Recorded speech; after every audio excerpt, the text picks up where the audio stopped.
je dirais, ce qui me passionne, c'est ce qui m'étonne. C'est-à-dire ce qui fait que quand je me lève le matin, je trouve des choses, des éléments que je ne m'attendais pas à voir. Et donc, par exemple, dans la somme des programmes qu'on peut traiter, il y a toujours des ingrédients qui ne sont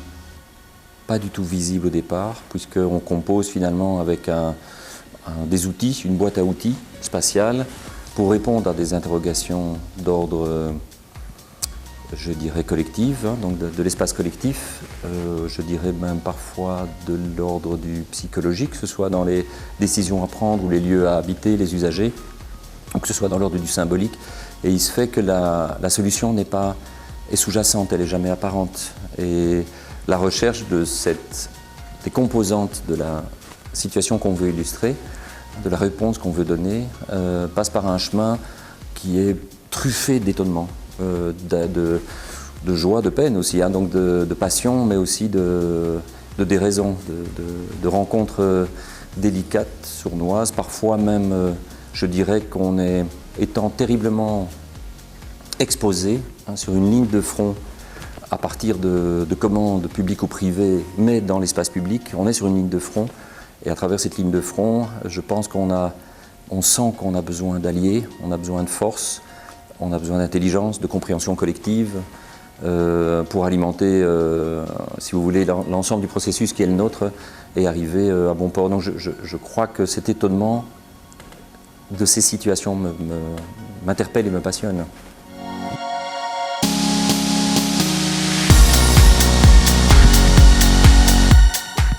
Je pense qu'on fait une distinction relativement ténue entre des bâtiments, toute commande qu'on reçoit, qu'elle soit privée ou publique. Donc on pense que la plus humble des projets, si vous voulez, de maison, voire de transformation de maison, peut occuper un espace dans une définition de l'espace public et de l'espace collectif. En tant que tel, par la manière dont on appréhende le projet, on pourrait considérer qu'il y a par les voies qu'on prend, les associations qu'on mène, on développe un champ de création qui s'apparente à un espace culturel. Et donc, c'était évidemment plus probant si on développe des espaces théâtraux, hein, d'art vivant, muséaux, etc., comme on a pu le faire, parce que là, on surdimensionne cet aspect-là, mais quand bien même, par exemple, ce soir, on va parler du Mons Memorial Museum, qui a été un projet dans lequel une des ambitions a été de faire de la couture urbaine, indépendamment de son contenu. On a peut-être plus contribué à une dimension culturelle, identitaire et collective par les voies urbaines qu'on a pris en compte que par la dimension interne, enfin, aussi surprenant que ça puisse paraître. Donc c'est pour ça que je distingue bien ces deux aspects du travail qu'on peut mener. Et donc on peut mener un travail de recherche fondamental dans le domaine de l'écriture architecturale, etc., qui peut également, par certaines voies, si vous voulez, amener à changer son regard sur l'espace construit. Et je pense que quand il y a interrogation sur le regard et transformation du regard, il y a une charge culturelle. Maintenant, on a eu la chance avec le théâtre de Mons, hein, le manège Point Mons, d'être l'antichambre de Mons 2015, c'est-à-dire de créer l'urbanisme de l'ensemble du quartier,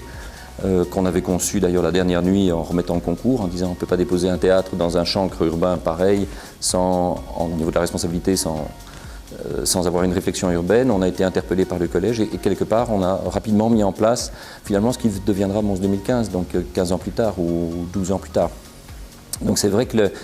c'est bien un théâtre qui a généré, c'est bien un espace culturel et une dimension, je dirais, urbaine qui a permis de développer ce foyer extrêmement puissant finalement d'une très petite ville dans l'ensemble de la géographie européenne et de lui attribuer ce statut de capitale culturelle.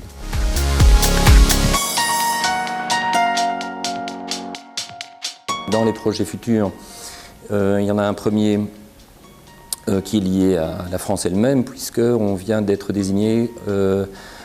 comme éditeur, parce que la maison Fourtou Édition a été créée au sein de l'atelier d'architecture, donc on est un atelier d'architecture, mais également une maison d'édition.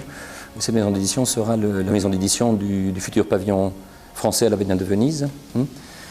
Et ça, c'est un projet qui va nous atteler jusque mars-avril. En parallèle, toujours en France, on commence à construire un bâtiment à Roissy, donc à Montataire, dans une mairie communiste jumelé avec un camp palestinien, et c'est une école de musique. C'est un engagement politique très fort et un régal absolu pour nous de travailler sur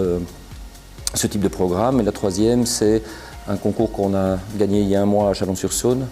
qui est de nouveau un espace culturel, qui est en fait un espace culturel Malraux, donc une maison de la culture, une scène nationale, et sur lequel on a présenté une première esquissière qui a généré beaucoup d'enthousiasme. Et donc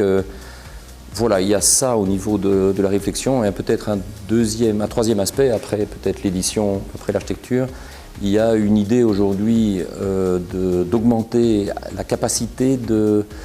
réfléchir sur le territoire européen comme une entité en soi. Et donc on travaille en association avec des équipes de différents pays en Europe, des micro-équipes, et en parallèle on développe un réseau de la micro-édition d'architecture à travers toute l'Europe.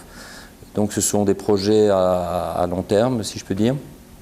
qui n'ont d'ailleurs pas de terme, et ce futur-là me convient.